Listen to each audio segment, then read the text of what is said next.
this thing says recording, it's going, okay?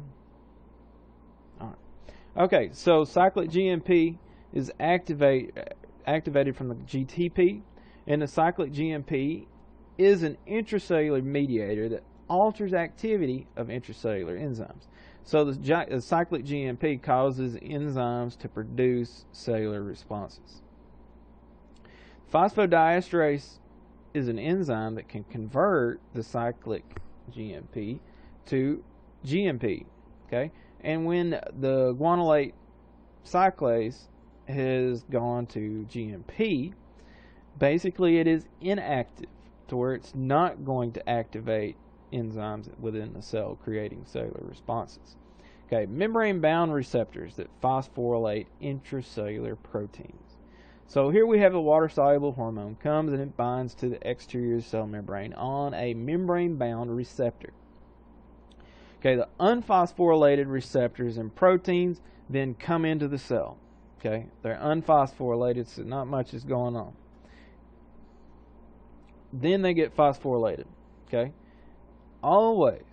Okay, a phosphorylated protein is going to typically be the one that is going to result in a cellular response. Okay, the water-soluble hormone is bound to its receptor on the outside of the plasma membrane, and the receptor acts as an enzyme, okay, and speeds up that reaction and catalyzes and phosphorylates the site of the receptor and the associated proteins. These phosphorylated proteins produce a response within the cell. Okay, we got a little video here over second messengers and cyclic AMP. Once again, is not functioning correctly through the software that I'm using as well. And there's another enzyme video. Okay, and let's look at the cascade effect. Okay, cascade effect. The cascade effect explains how intracellular mediator mechanisms act rapidly because they work on already existing enzymes to produce the cascade effect. Okay, in other words, if you take a small amount of hormone, okay, it produces a larger amount of G protein. Okay, and the activated adenylate cyclase is even greater amount. Okay, and then you produce an even greater amount of cyclic AMP. And then by the time you get to the activated protein kinase enzymes that's going to phosphorylate, we have a ton of it. So we have a small signal coming in as a hormone that it increases in size as it moves down through those steps. So that's what's called the cascade effect, where you start off with a small amount and it amplifies through each step of that process through the cascade effect.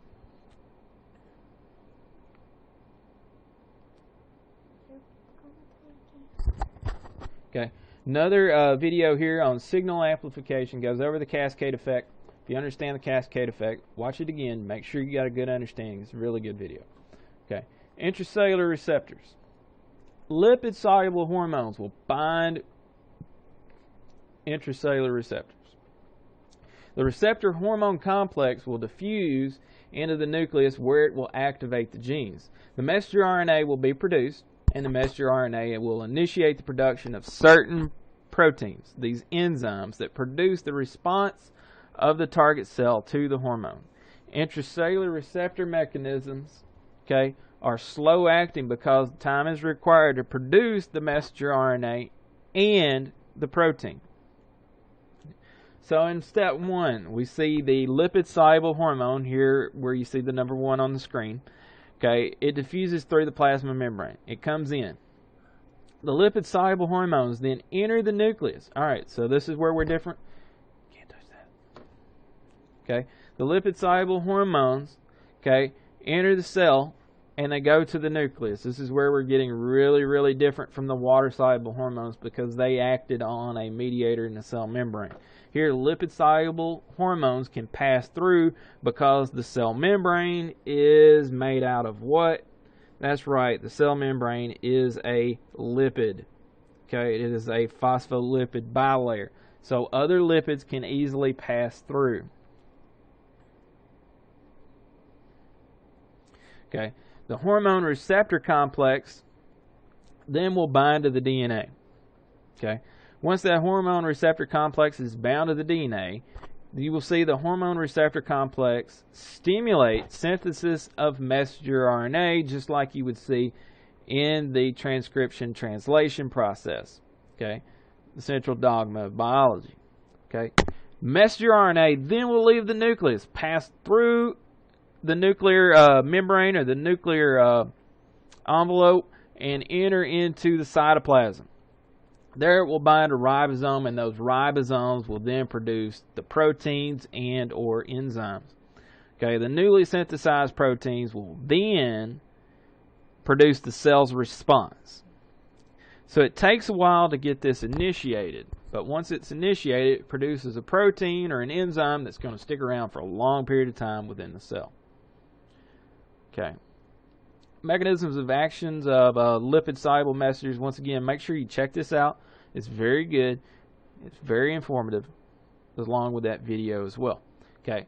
Now we're moving to the pituitary gland and the hypothalamus. Okay. The pituitary gland, okay, is really important. It produces at least 9 hormones that regulate numerous body function and the other endocrine glands. Okay. Is it the master gland of the body? I don't know. Look at the hypothalamus. It regulates the pituitary gland's function. Okay. And when it regulates that function,